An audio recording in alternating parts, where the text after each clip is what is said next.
Hola a todos los que están viendo este nuevo episodio de The Source TV, en donde hablamos con los miembros del ecosistema de Red Hat sobre temas que en general le interesan a todos los participantes de la industria.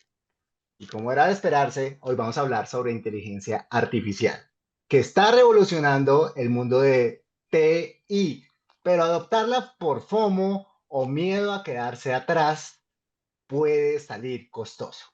Más que modelos y siglas, lo que marca la diferencia es una estrategia viva, clara, medible y capaz de adaptarse a los cambios sin perder la alineación del negocio.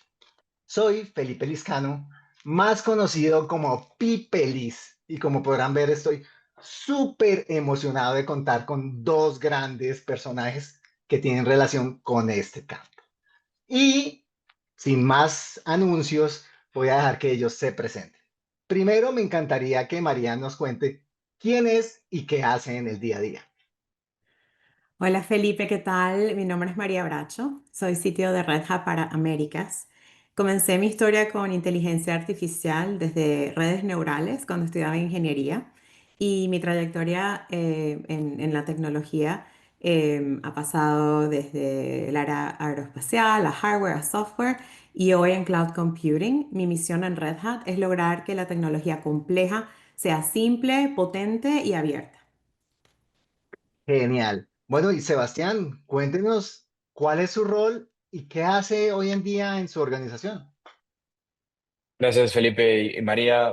Mi nombre es Sebastián, como decía, soy el CEO de Alquimia. Hago básicamente de todo. El objetivo que tenemos en Alquimia es posicionar unas plataformas para poder, como decíamos, correr agentes de IA y a escala, basados en código abierto. Todo el equipo se desarrolló en toda su carrera con conceptos de código abierto y creemos que la próxima frontera con AI también tiene que ser en modelos abiertos, con múltiples opciones, con la capacidad de que no sea una caja negra y que pueda poner toda esa tecnología a trabajar, como decías antes, Felipe, para resolver problemas de negocio, para resolver hacer que las personas y los equipos sean más eficientes, más productivos, más rápidos en resolver lo que tenemos que resolver en el día a día. Súper importante. Pero bueno, hablemos del panorama express. Y por eso le voy a preguntar primero a María, primero las damas. ¿Cómo ves el panorama de la inteligencia artificial en el mundo del TI de hoy?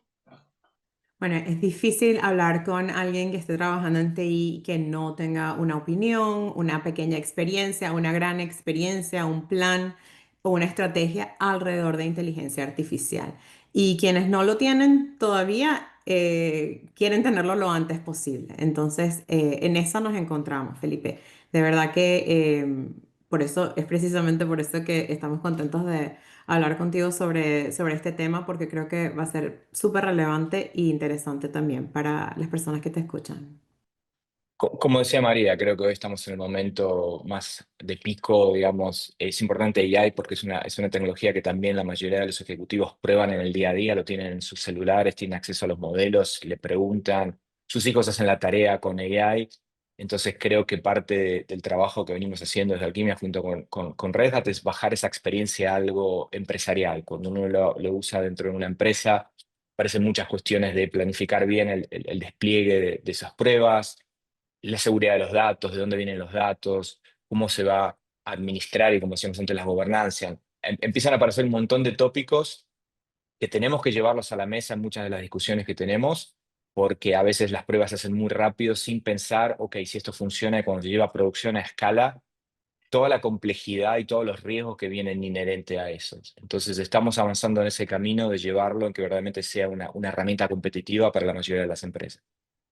Wow, veo que acá hay mucho hype, ¿sí? Y hay gente que se Ujú. mueve por ese miedo a quedarse por fuera, ese FOMO, y no tiene en cuenta la estrategia. Entonces me encantaría preguntarle ahorita, primero a Sebastián, ¿qué riesgos enfrentan esas empresas que se mueven por el FOMO, por ese miedo de quedarse atrás, en lugar de tener una estrategia bien fundamentada que sea el móvil de subirse a la inteligencia artificial? Sí, el FOMO es natural en cualquier entorno competitivo, digamos. En muchas empresas, si veo que mis competidores o mis socios de negocios o inclusive mis clientes me piden ese tipo de acceso, ese tipo de información, con otra forma de acceder y de trabajar, potenciado por AI, tengo que hacer algo al respecto. Entonces, hoy trabajamos y bienvenidos todas las pruebas y los MVP que hacemos. Pero como tú dices, es importante una estrategia detrás. Aquí estamos hablando de datos de la compañía que se van a usar para alimentar algoritmos y que van a presentar información. Me tengo que asegurar esos datos de dónde vienen, qué capacidad tengo de cuidarlos, que esos datos no se compartan con terceros que no están autorizados a verlo. Tengo que también asegurarme cómo estos sistemas, estamos hablando de que mantienen conversaciones, si hablan, qué tipo de tono y qué forma va a tener, la seguridad, darles contextos adecuados. Queremos que ayuden a nuestros clientes, a nuestros proveedores, pero no queremos que sean psicólogos de nadie.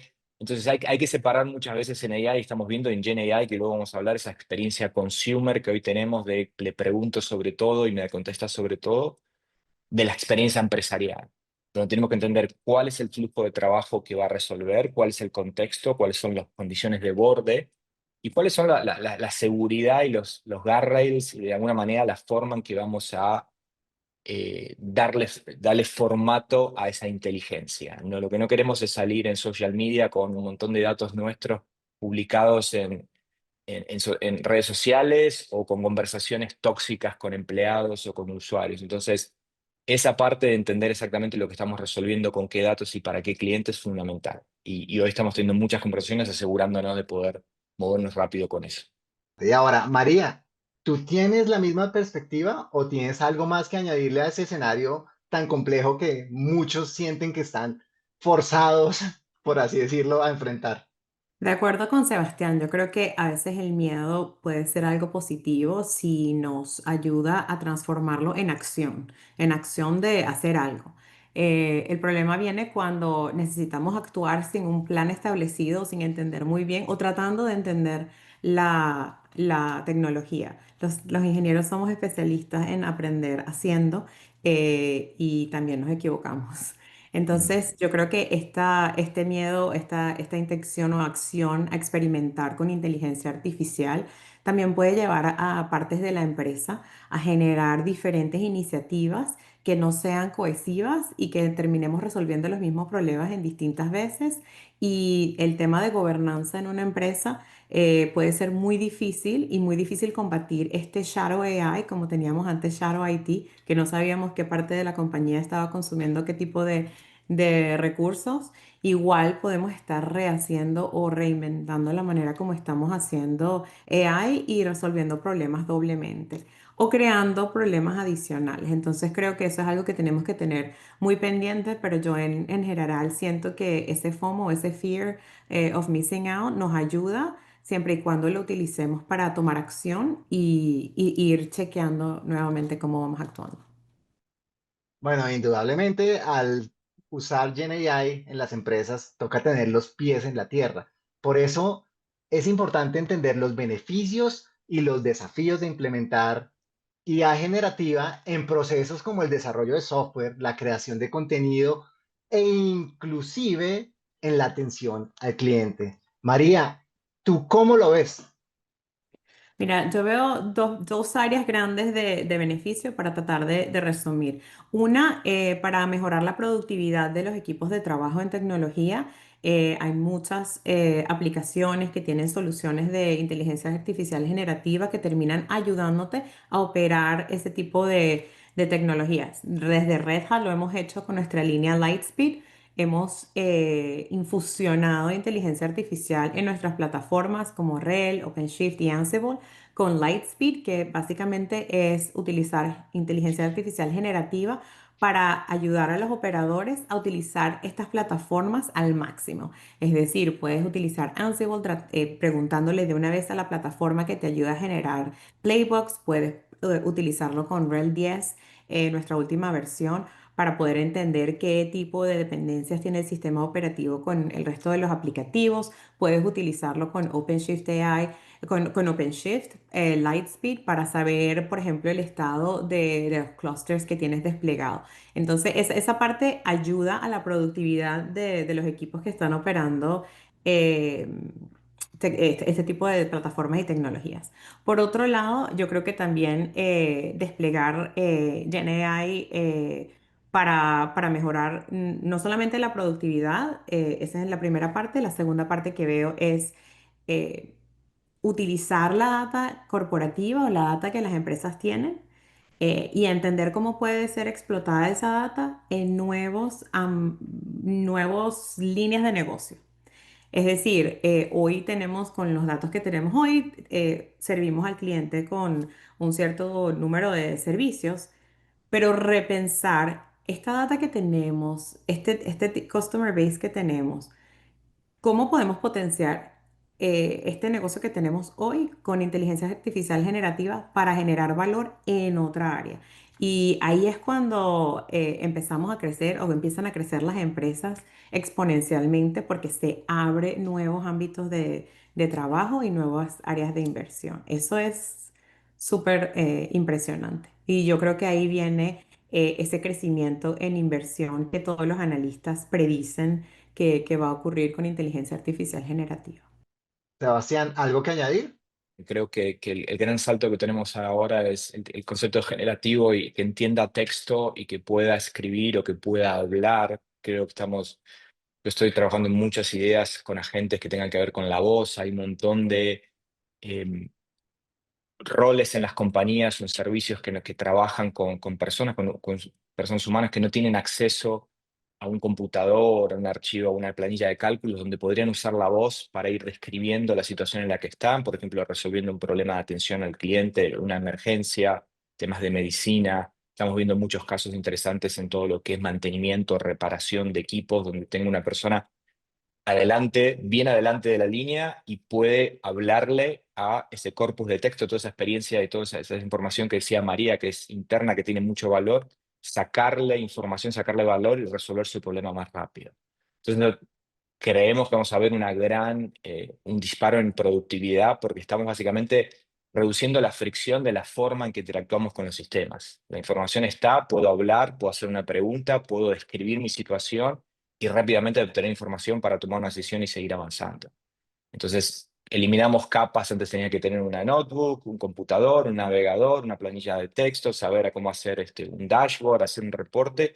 Ahora puedo hablar y puedo consultar esa información. Entonces, creo que esa es la gran promesa de GenAI, de acercar los datos a las personas que lo necesitan, minimizando la complejidad con lenguaje natural, que es la forma más simple que tenemos de comunicarnos. Así que muy interesante todo lo que se viene. Pero Sebastián, y esto me da pie para mi siguiente pregunta. Estamos pasando de una IA más clásica a la IA de agentes, ¿sí? Pero cuénteme, ¿qué sectores de TI están liderando esa adopción de IA generativa? Y la parte B de la pregunta, ¿cómo se proyecta esa evolución ya cuando tenemos agentes, cuando tenemos una IA más autónoma en comparación a los enfoques tradicionales de la inteligencia artificial? Bien, lo que estamos viendo, como decíamos, separar la nueva AI, diferente a la predictiva, que era para analizar datos y dar un número. Esta generativa, de alguna manera, comprende texto, comprende gran cantidad de información de textos y puede eh, compilarlo, sumarizarlo, encontrar patrones, compararlo. Entonces, muchos de los casos que estamos viendo ahora, de muchos agentes con los que estamos trabajando con clientes, son las grandes empresas que tienen muchísima información de muchos años en formato texto. Normas y procedimientos, protocolos, sus líneas de producto, la forma en que hacen el trabajo. Y esas grandes industrias son las que acumulan muchos datos históricamente y son muy conocidas. El sector bancario tiene muchísimos datos de sus clientes, su negocio se basa en conocer cada vez mejor a sus clientes.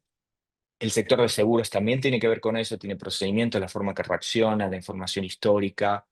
El gobierno tiene un montón de información de sus ciudadanos, entonces tienes toda esa riqueza y a partir de ahora tienes una opción mucho más rápida de poder atravesarla, encontrar lo que quieres de la información y dárselo a la persona que lo necesita usar o al cliente que está preguntando por eso de forma directa. Y ahí empieza el concepto de agentes. Los agentes, de alguna manera, tienen un objetivo en el que trabajan, utilizan el texto para entender cuál es la descripción de ese trabajo que tienen que hacer, piden información, puede ser a un usuario, a un empleado que les dé más información, y luego recorren de una forma cuasi autónoma bastante todo ese corpus de texto, toda esa información, y resuelven un problema.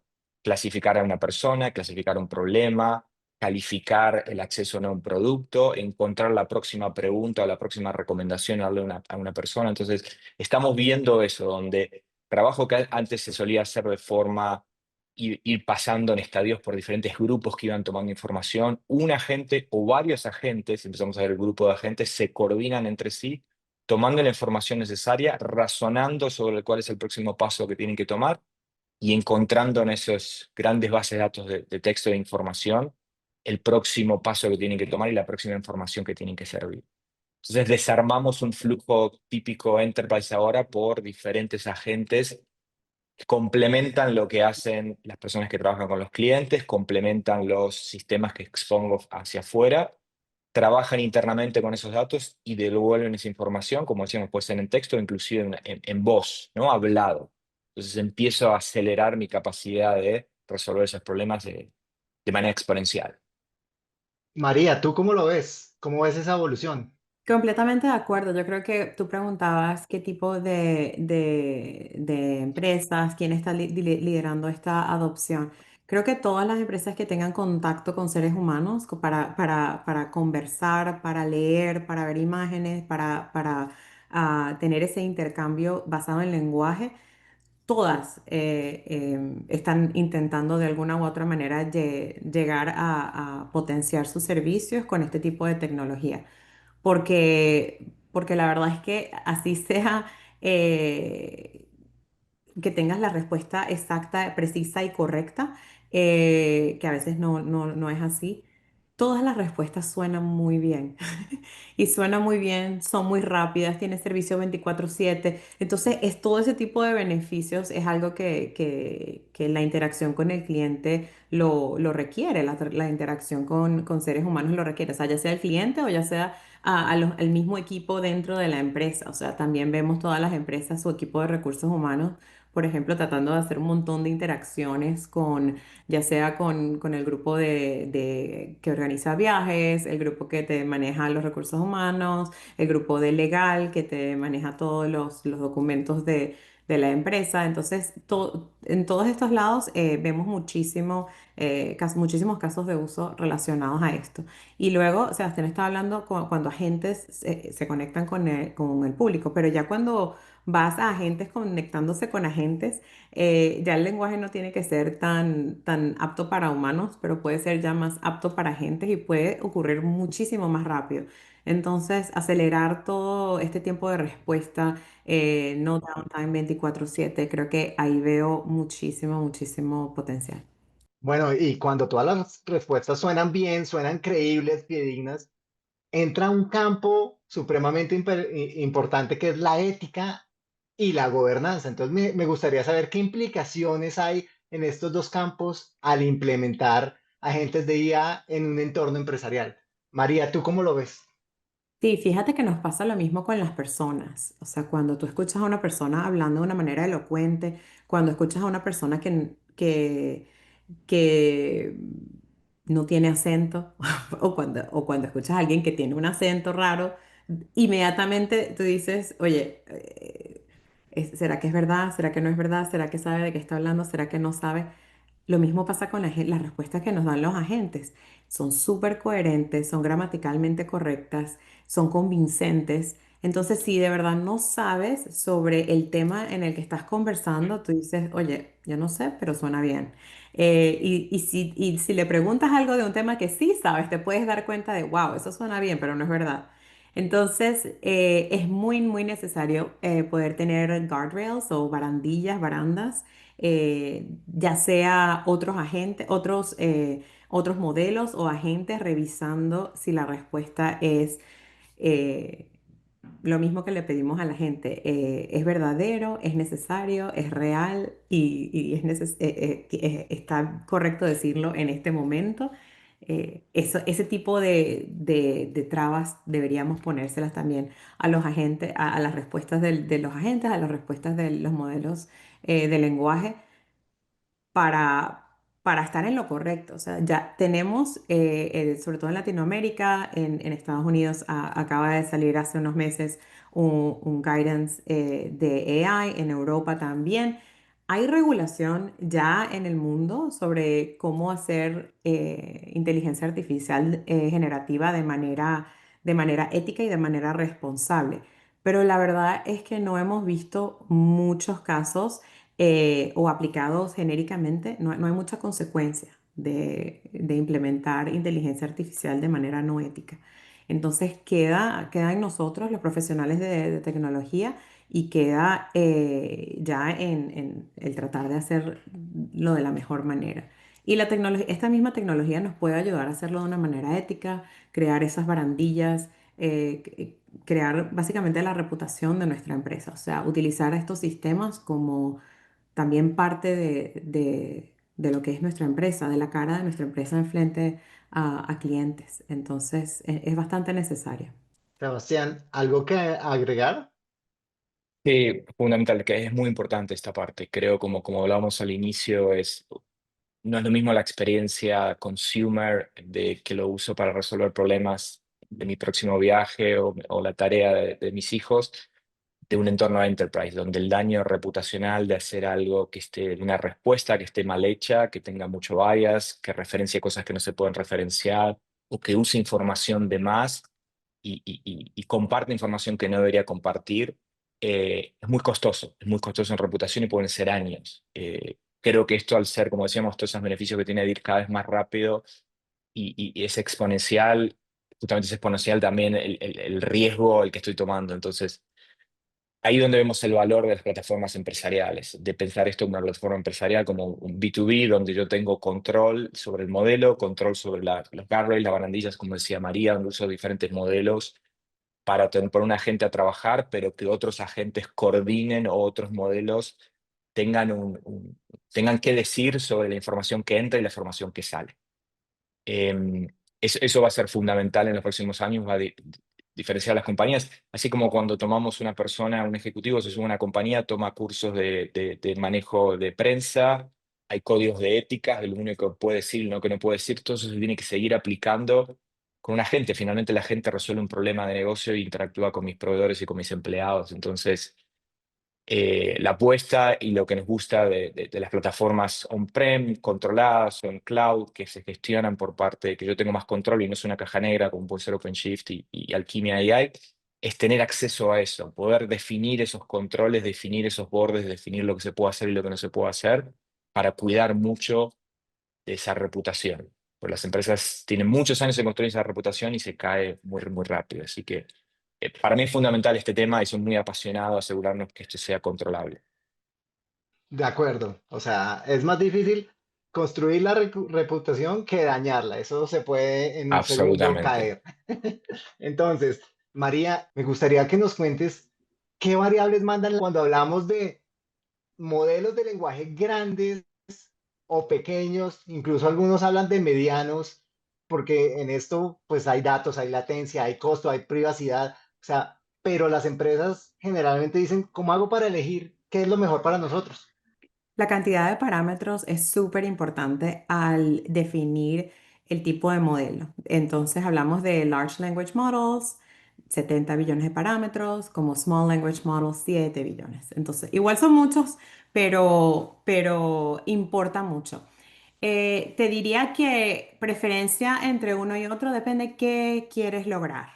Em, los modelos, primero que todos los días nacen nuevos modelos, se crean nuevos modelos y creo que estamos yendo hacia un momento en donde los modelos están mejorando tanto que vamos a llegar a un momento en que no nos va a importar el modelo porque van a ser tan específicos o tan maravillosos que podrían resolver muchos problemas. Entonces, lo bueno de utilizar Large Language Models o que tienen muchísimos parámetros es que tienen un universo de información. Le puedes hacer preguntas muy extensas y pueden tomarse mucho tiempo para responder.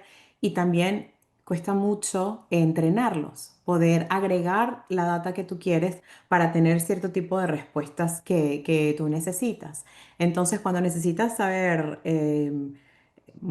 cosas universales, pues mientras más grande el modelo, mucho mejor. Sin embargo, esta no es el típico caso de uso. A veces necesitamos más bien que un modelo pueda procesar data que nosotros tenemos y generalmente no vamos a tener tanta data como la data que fue utilizada para entrenar el modelo. Entonces, agregar nuestra data a un lugar donde hay tantísimos parámetros es muy difícil mover el modelo, o sea, influenciar la respuesta. A fin de cuentas, quieres que la respuesta refleje tu propia data. Entonces, en este tipo de casos, modelos más pequeños son mucho mejor y mucho más efectivos porque es menos costoso y más fácil de entrenarlos con la data que tienes y es mucho menos costoso poder hacer inferencias. O sea, cada vez que le haces preguntas o cada vez que le preguntas algo, cuesta mucho menos. Entonces, precisamente este tema de inferencia y entrenamiento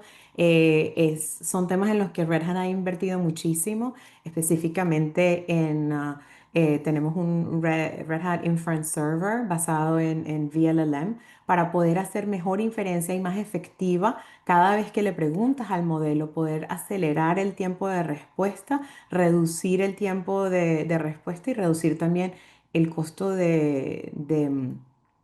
energético.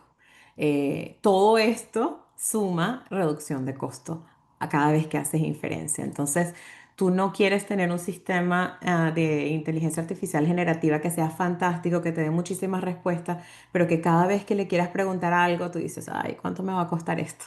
Porque no quieres que el costo sea lo primero que piensas. Entonces, ahí está mi respuesta. No es ni uno ni lo otro, sino los dos y muchos. Vamos, esto es un mundo multimodelo y vas a necesitar grandes y pequeños, dependiendo de lo que quieras hacer, pero vas a terminar usándolos todos. Sebastián, sin dogmas, ¿cuál es su respuesta al respecto? Lo mismo que dijo María, mientras más mejor de alguna manera. Creo m- muchos modelos implican un costo en administración también, pero no significa ir siempre usar mucho, pero sí tener la posibilidad, sí tener el beneficio de poder elegir y combinar diferentes cosas. Por eso nos gusta trabajar de Alquimia Armar Agentes sobre plataformas abiertas multimodelo, como decía María, como OpenShift, como VLLM. El hecho de poder elegir el modelo más adecuado a la tarea que uno está resolviendo. Uno en una caja de herramientas suele tener diferentes llaves de diferentes tamaños o martillos de diferentes tamaños que implican un uso diferente de fuerza y del problema que puedo resolver. Entonces, cuando uno usa un único modelo demasiado grande para todo, el costo es mucho mayor, inclusive para cosas muy simples. Entonces, elegir exactamente el caso de uso, no es lo mismo hablar y acompañar a una persona a hacer un onboarding o acompañarlo en cerrar un caso de un ticket, por ejemplo, de soporte, donde tengo que ir guiándolo en la experiencia, que clasificar un grupo pequeño de documentos o de clientes en labels, digamos, en grupos que ya conozco. No necesito la misma inteligencia para hacer las dos cosas, como también hay diferentes equipos que arman diferentes roles, con más experiencia o menos experiencia cuando armo un equipo de trabajo. Entonces, vemos mucho eso, creemos mucho en la posibilidad de, bueno, ¿cuál es el mejor modelo que puedo usar, el más pequeño, pero que cumpla con cierto nivel de precisión que necesito para resolver este problema y poder usarlo, no estar restringido por la plataforma de que sí o sí tengo que caer en uno solo, sino mezclar, creo que da muchísima flexibilidad para compañías que tienen múltiples problemas. Y Sebastián, yo creo que tú también has visto esto, pero a veces cuando hablo con empresas, perder mucho tiempo o estar mucho tiempo pensando cuál modelo sería el mejor modelo para este tipo de solución, podemos perder mucho tiempo en ese tema. Y lo que a mí me gusta decirles es, este es el modelo, este es el mejor modelo para esta solución hoy. Mañana seguramente viene otro modelo. Entonces, tu solución también tiene que ser modular, o sea, de manera que tú de una u otra manera puedas cambiar ese modelo, porque sí o sí, mañana va a haber uno mejor. Nos pasan ejemplos en pruebas que empiezas con un modelo y te das cuenta cuando avanzas y entiendes realmente lo que vas a resolver, que tal vez realmente es para hacia abajo. Este modelo pues, se podría hacer uno más pequeño porque no necesitamos tanto. Entonces, al final del día, creo que el resumen de esta parte es eso, choice, opciones. Tener la capacidad de cambiar deja un montón de tranquilidad para poder evolucionar a futuro. Pero espéreme, Sebastián, espéreme porque ustedes dos se me adelantaron a mi siguiente pregunta y es, Estamos ¿por conectados. qué es crucial que las organizaciones adapten un modelo? Porque ustedes hablaron de mucha flexibilidad y de evolución, pero también sabemos que hay cambios en los negocios. Entonces, ¿cómo debería ser esa estrategia precisamente para que la IA que yo adopte hoy en mi negocio me sirva mañana? Sí, ahí te puedo decir que en Red Hat tenemos mucho tiempo haciendo plataformas para aplicaciones, por ejemplo, y también nos encontramos con un problema casi parecido. Por ejemplo, tenemos un aplicativo hoy que tiene este modelo de observabilidad, de generar reportes, de tener una base de datos y mañana sale una opción superior. Entonces, hacer un sistema y tener una plataforma que te permita organizar una solución que sea modular en la que tú puedas reemplazar partes de esa solución de una manera lógica, de una manera segura, con gobernanza, etcétera, es crucial porque eso es lo que te va a dar ese edge contra la competencia o contra ti mismo para dar mejor servicio de tu empresa. Lo mismo sucede con inteligencia artificial generativa, pero a una tasa de cambio mucho más rápida. Entonces, simplemente modularidad y opcionalidad no es algo que deberías pensar secundario, tiene que ser algo que viene planificado desde el principio. Es decir, tener tu primera prueba, tu primer trial, proof of concept, pilot, como quieras llamarlo. Desde ahí tienes que empezar a pensar cómo puedo cambiar los modelos, cómo puedo agregar otras áreas a esta solución, porque el cambio, la tasa de cambio es acelerada. Para mí, tener opción es igual a es adaptabilidad. Tener opción me da adaptabilidad, me permite moverme. Si estoy encerrado en un único modelo, en un único proveedor, en una única nube, cuando puedan cambiar algunas condiciones de contexto a nivel de tecnología, a nivel de proveedores, a nivel geopolítica, hay un montón de cosas hoy que son importantes. El no tener opción me restringe la forma en que puedo reaccionar y lo rápido que puedo reaccionar. Así que, creemos y defendemos fervientemente la posibilidad de tener opciones, la posibilidad de elegir. Fundamental en una tecnología que va tan rápido y está cambiando la forma que hacemos todo. Bueno, y en ese orden de ideas, Sebastián, ¿cómo hago yo para elegir esa IA dinámica que me ayude a mitigar ese riesgo de que se me vuelva obsoleta, ¿sí? O que se vaya a desalinear con los objetivos empresariales. Lo que hablamos antes de tener opciones, digamos, saber, aunque no vaya en un modelo inicialmente, no use múltiples modelos, large language models o small, o como quieras, saber que estoy invirtiendo y probando y trabajando en una plataforma que abajo me permite cambiar, que me permite mover y swapear y hacer cambios de partes. Eso tiene que ver mucho con las cuestiones de estándares, que algunos se están definiendo en AI hoy, todavía nos falta, pero fundamentalmente creemos en lo que es código abierto, la posibilidad de que yo puedo, María nombraba VLLM, una forma de abstraerme del modelo y decir, bueno, si este modelo luego lo necesito cambiar, sé que tengo la opción. Entonces, finalmente, una estrategia de AI dinámica que va a ser dinámica por naturaleza, por lo rápido que está yendo todo. Tengo que ser, lo que recomendamos es ser inteligente a las empresas de no tener todos los huevos en una misma canasta, ¿no? Como solemos decir informalmente. Decir, bueno, ok, no lo voy a hacer ahora, pero ¿qué posibilidades tengo el día de mañana de cambiar algunas de las partes? Puedo rearmarlo, puedo sopear, puedo probar una cosa nueva y luego volver hacia atrás. O sea, me da esa flexibilidad, esa adopción para moverme mucho más rápido y va a ser este criterio del éxito futuro seguramente. María, ¿algo más que agregar? Tú hablabas sobre qué pasa cuando tenemos obsolencia en aplicativos, en soluciones empresariales. Yo creo que la inteligencia artificial generativa, utilizando agentes de inteligencia artificial y no solamente agentes, conjuntos de agentes, agentes hablando con agentes, hemos hablado mucho sobre la modernización, la digitalización, la transformación digital. Esto es como una nueva evolución de esa transformación, aunque no ha terminado en muchos casos. Revisar todos esos aplicativos obsoletos ya empresariales y decir cómo los voy a modernizar, pero no como aplicaciones, pero quizás utilizando inteligencia artificial. Porque muchas de esas aplicaciones obsoletas utilizan código que ya no es muy común, por ejemplo, COBOL u otros. Y la inteligencia artificial no solamente es para tener lenguajes, para hablar con humanos, pero también todos los lenguajes de código súper útil. Entonces, creo que nos da una apertura a repensar qué hacer con nuestros aplicativos que están obsoletos y cómo modernizarlos, agentizarlos o utilizar inteligencia artificial para resolver esa misma problemática.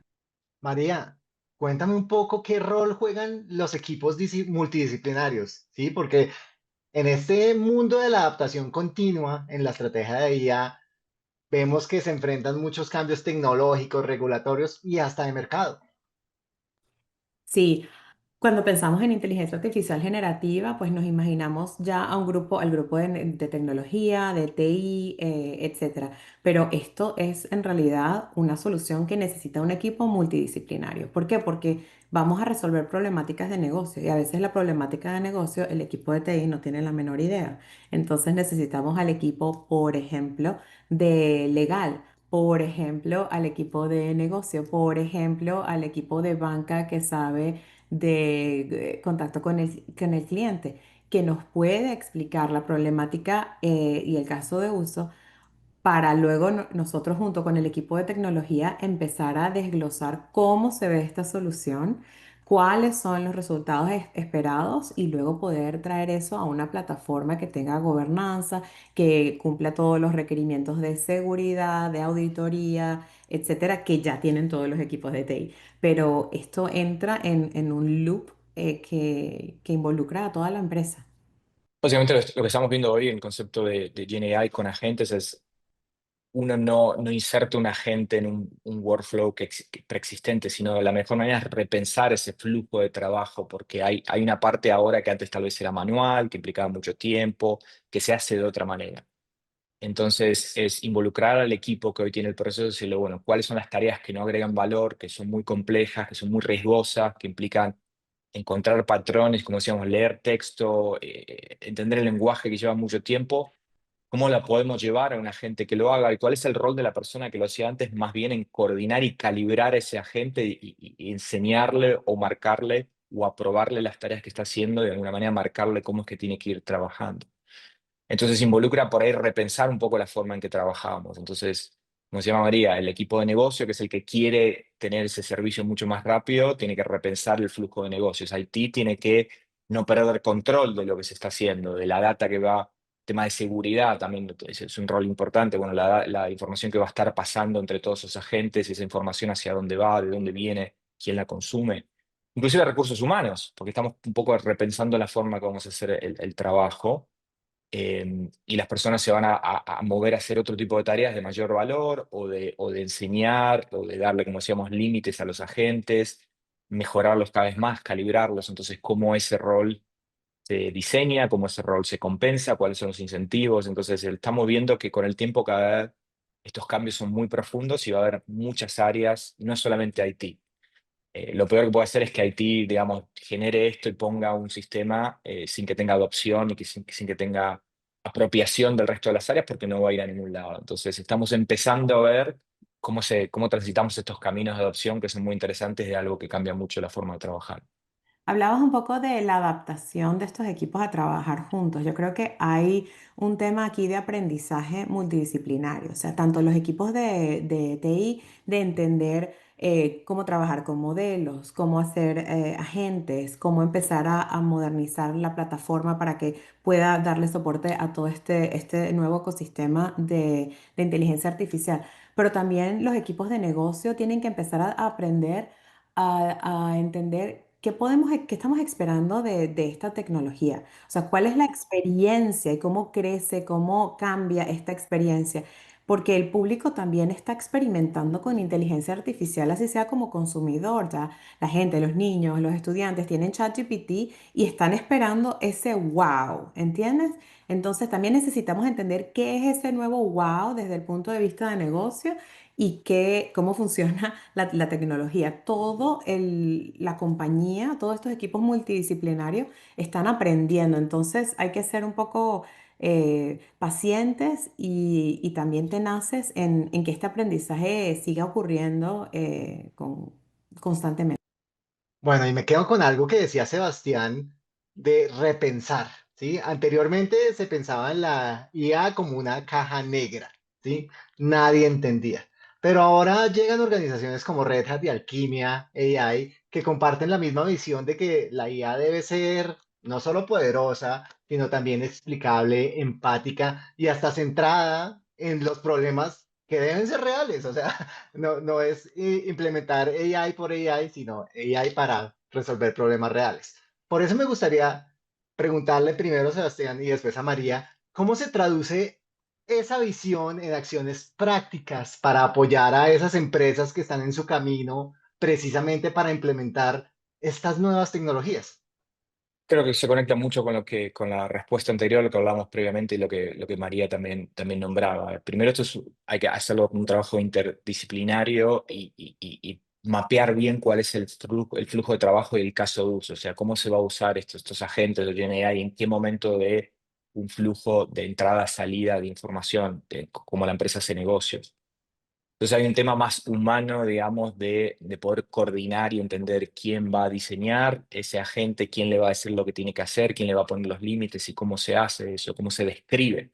Como decíamos, ese rol de, como de alguna manera, calibrar los agentes. A veces decimos fine tuning, pero fine tuning técnicamente significa otra cosa, pero es básicamente dar esa descripción de lo que se quiere resolver. Entonces hay una cuestión más de metodología y de proceso, pero después a nivel plataforma, para nosotros es muy importante, como decías, la observabilidad o la explicabilidad, que no es una caja negra. Si estoy dejando una parte de mi proceso de negocio que se haga cargo GenAI o un agente, va a llevar mucho tiempo en confiar plenamente. Tengo que entender exactamente y poder medir cómo fue esa conversación, cómo fue la información que entró, la información que salió, cómo fue su secuencia de pensamiento, por qué decidió resolverlo de esta manera, qué, como hablamos antes de los guardrails, qué información le agregamos arriba o de alguna manera de restricción para asegurarnos que la información quede un poco mejor presentada y que no tenga cosas que no queremos decir o información que no queremos compartir. Entonces, al principio, tiene que ver mucho con esa capacidad de auditoría, que es lo mismo que si tomo una nueva persona en mi equipo o un pasante universitario, digamos, realmente le dedico más tiempo en estar cerca, en revisar y darle coaching y darle feedback de lo que está generando, si está usando las herramientas correctas, el formato correcto y presentándolo de la manera correcta. Entonces vamos a tener mucho que hacer con eso, con agentes, y eso significa esas dos partes, la parte más humana, digamos, de procedimientos y de normas y de trabajo en conjunto, y una plataforma robusta que me permita ver esa información, que me permita sacar esas métricas, me permita ver dashboard y entender, ok, contesto de esta manera porque la información viene así, voy a tomar la información de este otro lugar, finalmente cambiamos la respuesta porque la información que venía no era la que queríamos o con el tono adecuado que le queríamos dar a un cliente. Y de alguna manera esa retroalimentación hacer que el agente performe de mejor manera cada vez más. Entonces, observabilidad, apertura, entender lo que está pasando y poder influenciar en eso va a ser fundamental para sacar el mayor valor de arquitecturas basadas en agentes. María, ¿cuál es tu perspectiva del asunto?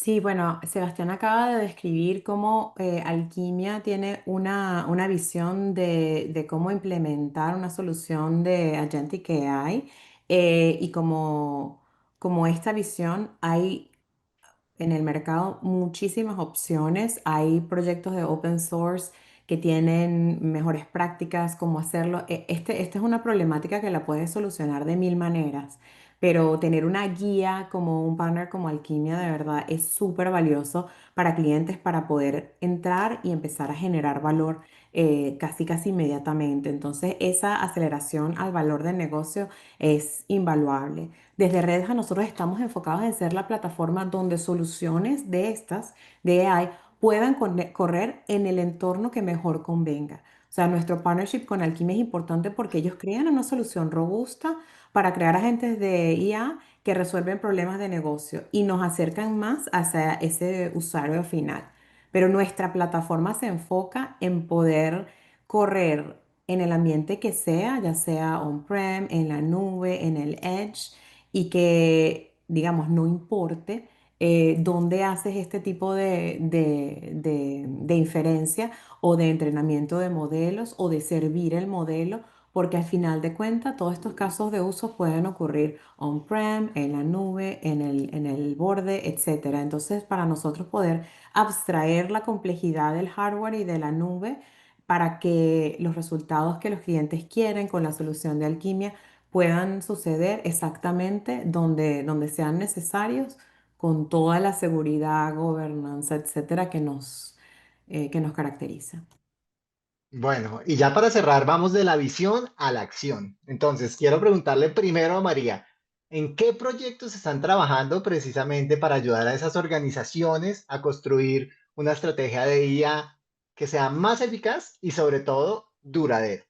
Podemos hablar de interacciones con bancos, podemos hablar de interacciones con equipos gubernamentales que están trabajando con satélites y problemáticas de manejar tickets internos. Podemos hablar de nuevo con bancos, sigo pensando en bancos porque esa es un área que es recursiva.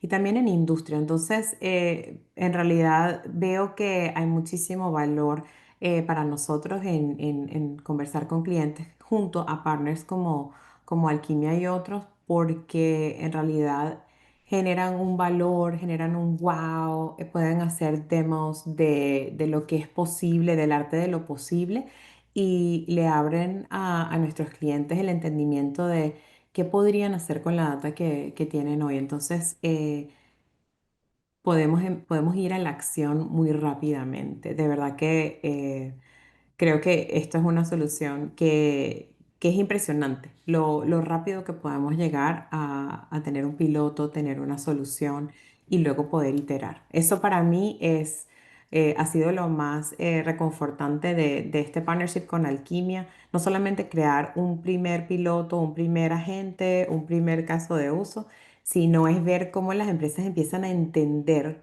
cómo esto funciona y que luego crean el segundo proyecto y el tercer proyecto y el cuarto proyecto y ya empiezan a ser un poco más independientes para crear, para tener más soluciones de inteligencia artificial. La mayoría de los casos de uso que estamos viendo son grandes bloques, como decíamos, muy basados en compañías que tienen mucha historia, mucho texto, mucha información, y es una buena manera con GenAI, con Agentic AI, de llevarla rápido hacia la frontera, comunicarlo con el empleado o con el cliente, con el proveedor que necesita acceder a esa información.